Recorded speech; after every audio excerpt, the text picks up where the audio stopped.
This how to 1 minute will show you how do I contact Shopify customer service. Follow these easy steps to do it. Log into your Shopify account and here click on your profile photo and click on Help Center. And here you will get this chat box. Now ask anything here. And here describe your issue.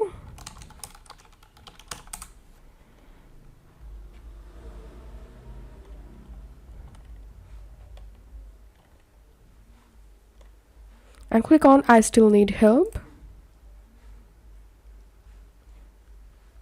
Click on select a store. Select your store.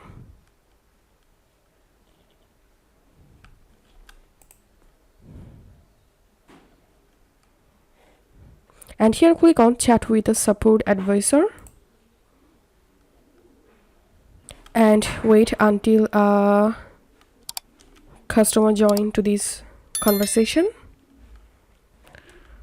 Once an agent joined to your conversation, then you will be able to start a live chat to get help from the agent. So that's how you can do it. If you find this video helpful, don't forget to subscribe how to 1 minute. See you in the next video.